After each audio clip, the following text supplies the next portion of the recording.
today. Canceled all my plans and I stepped right aside with my guitar in my hands, and the notes became a loud as the sound caressed the air, and I kicked it up. Well, it's a burdensome thing, but it's linked to your private sector model. The only way you're going to take off on the recovery is that somehow the prices of petroleum products are freed out.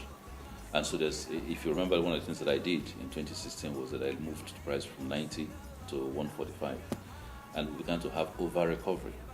So for the first time, we stopped subsidy, which I abolished with the aid of the support of the president, and we saved over 1 to 2 trillion by virtue of that sheer discipline.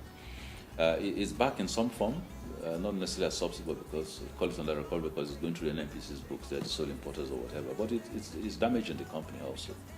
So the way to do it is quite frankly that you've got to free out the free market so that they can bring in products. Even if you want to do a subsidy, even if you want to do some level of price control, let them in NNPC's filling stations. Let the rest go out and do their business.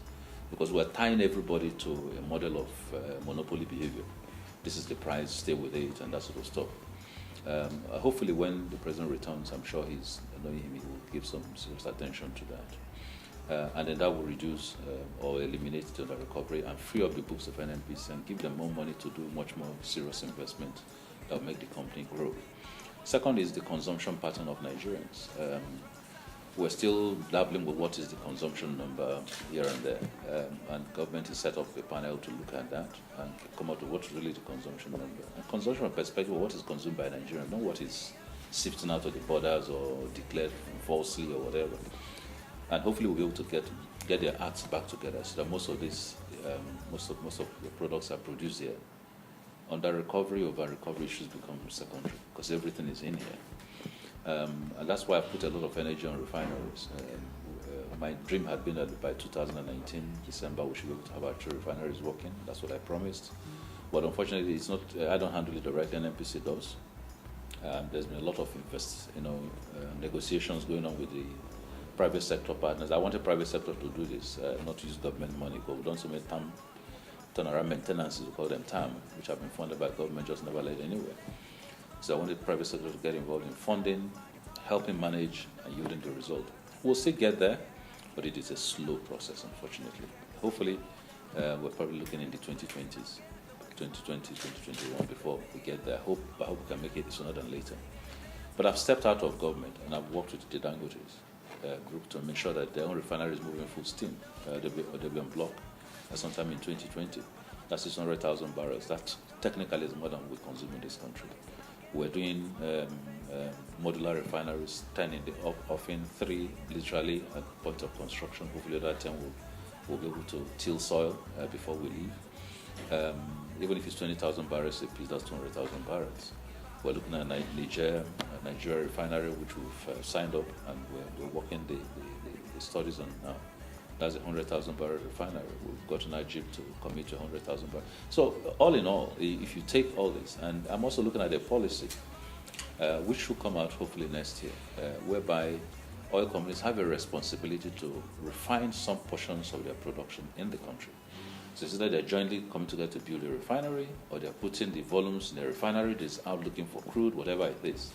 But if we do that, we'll move from current processing volumes that are in less than 80,000 barrels a day to about 1 million, 1.2 billion barrels a day. We'll have self-sufficiency in our refined petroleum products. We'll supply the whole of West Africa, which is a sad thing that we're not taking advantage of those markets.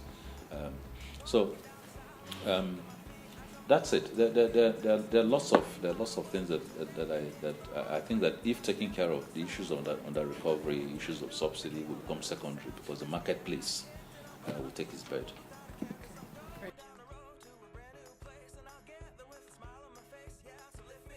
Refineries need to come. We need to be able to refine 100% here. Local producers need to expand. Percentage of local production to total production in the country right now is probably about 20-30%, maybe slightly less. I'd like to see that move up to about 30-40%, which means that local Nigerian held companies who are doing the small fields, the seplats, the ITOs, all those ones, that they can up their game, and begin to take a chunky portion of production, so that it's not just dominated by the major oil companies, the Shells, the Mobiles, and the rest. I like to see that grow because then they can. It's easier to deal with what is the local Nigerian concerns because they're Nigerians and Nigerian held likely control companies. I like to see that happen. I like to see transparency really, really nipped into the system, not just talking about it. In my first 9 months in NNPC, I did about 30 podcasts, which means I was literally doing a podcast every week, trying to change the environment. And I think it did wonders for people. And since being minister and since leaving that desk, I think I've done a podcast on average of once a month or once every 2 months, which we put out on key issues. But it is important that transparency isn't a gift to Nigerians. It is a compulsion of how business must be done, which means that we must find a way of making the right decisions in the oil sector. It's a tough working condition, but that's because most people came in under Buhari came in because we just said, look, there's a need to serve. And I don't know how much energy we have in that whole process after 3 years. But the point I'm making is that a good public officer has a reward. It is not in the money he makes in office. It is in the reputation he takes out to sell. It's what you take away and the ability of yourself to market that reputation. That's what makes you a bestseller list. That's what makes you get the top positions outside. That makes you a public speaker with some good pay. That's what makes you World Bank deputy president like Okonjo Iweala did. That's what. You understand my point? I think if we focus on the reputation, the monies will follow after that. But I know it's challenging, and people will just say, like, come on, you're just talking in the cloud because you came from an environment where you were a bit comfortable. But that's what needs to be done. And so I'd like to see transparency really, really take hold. I'd like to see a situation where someday we begin to pay our public officials well, so that the incentive to be corrupt is also reduced and things are done more transparently.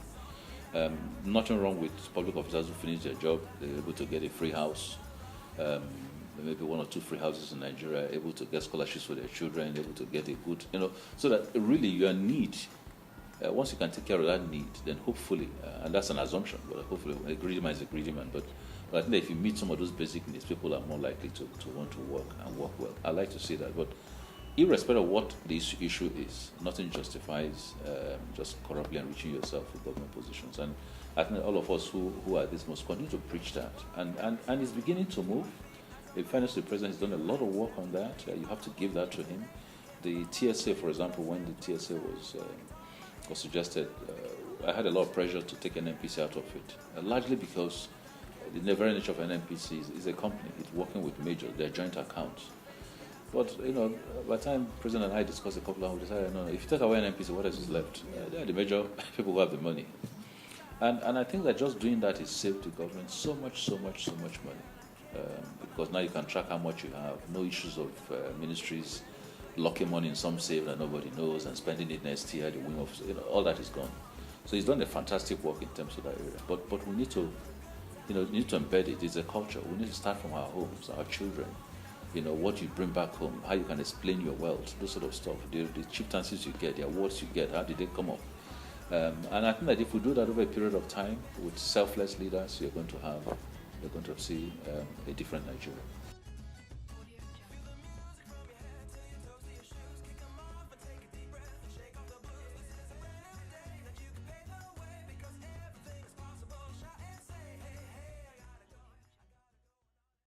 Well, okay. It's been tough, and it may not be a glamorous performance, in the sense that when you check your pulse, it's all swelling with money.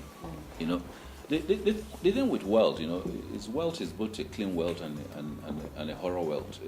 Honestly, if you steal enough money and circulate it around, money goes around, and everybody's happy. But it's stolen money, and there's still wealth flying around. The thing with the thing you've got to give to him is that, and I think I probably was one of the first political appointees as GMD before the ministers came. And I know that the sort of meetings that I held with him at that time were largely, the reason I'm bringing you from the private sector, the politician, is just clean it up, put the right processes, take away anybody who wants to mess it up, and that's and if you watch the movements we had in those days, the way things were going, it was like very single-minded focus on delivery and performance. There was just no time, no waste of time. And sometimes when I bring things I want to do, and you say, you think you can achieve this? And I say, yes, we can achieve it. It's okay, go for it. So in all fairness, you can't take away from him the passion to succeed. You can't take away the very bold belief in him, inside him, that he can clean up Nigeria. And he wasn't just doing it now, he's done it under PTF, he's done it when he was the first-time president. Now, did he succeed as much as he would have? Maybe not, because Nigerian system is tough. You bring in all these things and people are fighting you. People are looking for how to cut the corners. People are weakening your resolve. And I think, in all fairness, if he didn't fall ill for quite some time, and let's face it, he's walked through a bit of ill health, things would have probably been much faster and much more bullish than you see. But even at that, look at where we started. Look at what was available. Look at the production. Look at it. Because what else do? We produce oil, we sell it. I mean, hey, we talk about IGB, how much is that? We talk about diversification, how much is that? It's oil. So once oil drops in price or drops in volume, the bottom is off. Yeah. So we came with no bottom. And we first had to find a shoe, clothes, short knickers to wear. And now I think we're getting to the point where we're wearing very baggy trousers. Maybe next time we'll go to more fashionable clothes. That's the reality. It was tough. Production costs, expenses, Boko Haram, military. How do you fund the military? What are the arms to fight? Militant issues. How do you deal with it? It was just problem all over the place. So I think I would say that the government has done well. They could do better. There's always room for improvement, and I'll be the first to say that there are lots of areas we've not done, we could have done better that we didn't quite have. But there were lots of things calling for attention. But I think that now that the economies began to stabilize, not necessarily performing superbly, but stabilize, we can begin to look. To what more we need to do. I'm giving you for the petroleum sector what more, and I'm sure most ministers have lost what more they think they can do. I think the answer to this country must be to free up the entrepreneurial spirits of the average Nigerian person. There's too much imprisonment in economics. That's my own decision. It doesn't matter how much government finds money, we're never going to find money for enough infrastructure. We're never going to find enough money to make everybody comfortable and happy. But if you open up the opportunities, and if the opportunities are basis your skill set, it is not because you know me and I know him, and you get the opportunities that you do not have the capability to deliver on. Once you do that, watch Nigeria go.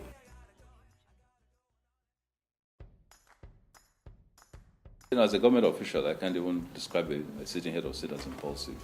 So that's not some. I haven't done any tests on that. Okay.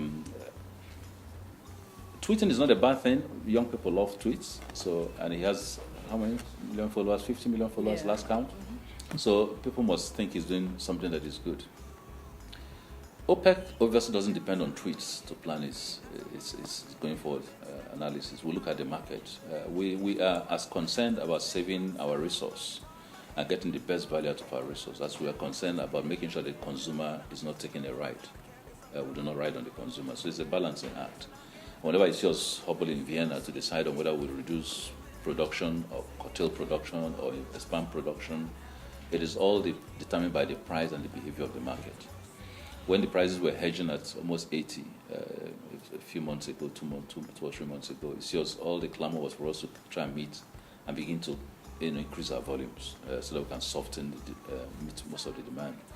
Now that somehow a lot is being pushed into the market, both reserves are being poured in, shale is being poured in, everything is being thrown at OPEC to try and bring those numbers down. We also, as a nation, have to say, why would you produce oil for free for people when in fact your people are suffering and paying so much for capital and preparing for technology and the rest? So it's a balancing act. So we'll also need to see whether there's a need to look into curtailing to firm up the prices. So I enjoy Trump's tweets. Be a man, I've just become also an honorary citizen of America. So I enjoy his tweets. I look at some of them. I don't judge them. I react to them if it's OPEC related or if it's Nigerian related. But the person who runs OPEC for us on a day-to-day basis is the Secretary General Bakindo, who's from Nigeria. It's our gift to the OPEC world, and he's doing an outstandingly amazing job. And we're all going to huddle together with my colleagues from Russia, from Saudi Arabia, UAE, and the rest of them, and see what makes sense for OPEC. And believe me, it will not be about the tweets. It will be about what the market fundamentals are.